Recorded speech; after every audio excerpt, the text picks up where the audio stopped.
In quali circostanze avete conosciuto il gruppo Great Estate, in particolare Stefano Petri, CEO del gruppo, nonché il vostro consulente di fiducia per la vendita dell'antica pietra?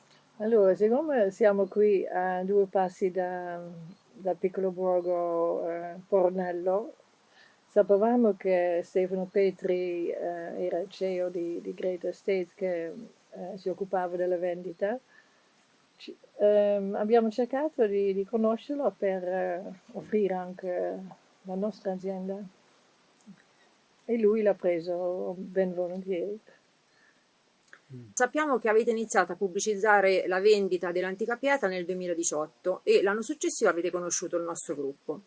Durante il vostro primo incontro con Stefano Petri, il nostro CEO vi sottopose una valutazione pari a 900.000 euro, valutazione che ricordiamo è stata ottenuta attraverso il nostro sistema valutativo interno chiamato The Best Price. Quali sono state le vostre sensazioni in quel momento? Forse all'inizio abbiamo detto 9,90 ancora. Un po' pochino. Noi, sbagliando, pensavamo che valesse un po' di più.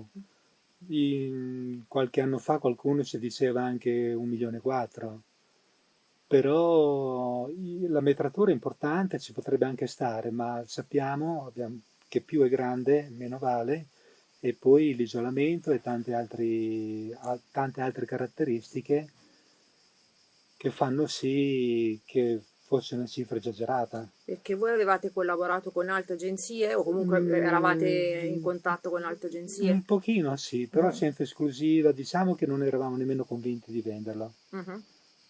Pertanto avevamo tenuto un prezzo un po' alto, ci sembrava equo 1.100.000, però la realtà dei fatti dopo un anno abbiamo visto che la domanda era molto limitata.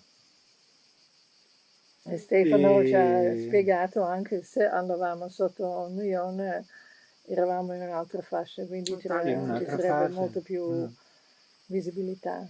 Parlando della stima, le altre agenzie insomma, che avete contattato, con cui avete collaborato, diciamo anche se non proprio in maniera ufficiale, vi avevano mai sottoposto una valutazione dettagliata, professionale ed oggettiva? No. Così dettagliato non l'ha fatto nessuno.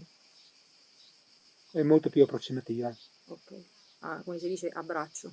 Sì, con la metratura e poco più. Lo stato delle rifiniture.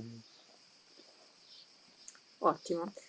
Dunque, avete deciso di collaborare con il nostro gruppo, conferendoci un incarico in esclusiva con la condivisione di un piano marketing molto strutturato per un importo di circa 3.000 euro e decidendo di stabilire un prezzo di richiesta pari a 990.000 euro. Quali sono state le motivazioni che vi hanno spinto a conferirci un incarico in esclusiva e contemporaneamente ad adeguare il prezzo di richiesta a quella che era stata la nostra valutazione? Alcuni suggerimenti, la credibilità che avete non è passata inosservata e in questa regione siete grandi, siete importanti e c'è stato da subito un rapporto di fiducia che non si è mai smentito. Siamo andati anche noi un po' a braccio. A sensazione. A sensazione, sì.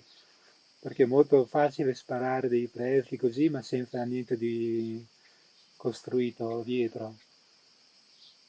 Siete stati molto realistici e affidabili.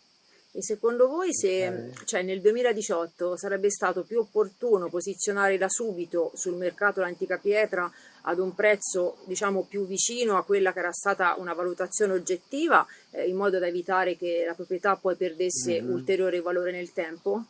Non eravamo pronti per questo. Pronti. Sì, anche perché noi ci abbiamo lavorato e guadagnato fino a un mese prima di venderlo. Pertanto non ci pesava, era la nostra attività. Piccole migliorie le abbiamo sempre fatte, non si è deperito nel tempo. Allora, sappiamo che per la vendita dell'antica pietra avete dovuto trasformare l'agriturismo in varie unità abitative e per fare questo è stato necessario avviare una serie di pratiche tecniche. A tal proposito, Stefano vi ha richiesto sin da subito una due diligence della proprietà e voi avete incaricato il vostro tecnico di fiducia per la redazione. Secondo voi è stato importante aver investito tempo e denaro per questa verifica preventiva? È stato un po' oneroso e lungo come procedura, perché forse il geometra l'aveva un po' sottovalutata. Fatto sta, è un lavoro ed è anche invece un lavoro complesso, e quello che doveva essere fatto in 40 giorni lavorativi sono diventati 60 per tanti motivi. Però era anche un percorso obbligato, perché chi l'ha acquistato voleva 4-5 unità immobiliari, non voleva fare agriturismo, e per cui bisognava fare il cambio di destinazione d'uso. Quindi prima di questo verificare tutto l'aspetto tecnico urbanistico della Sì, proprietà. sì.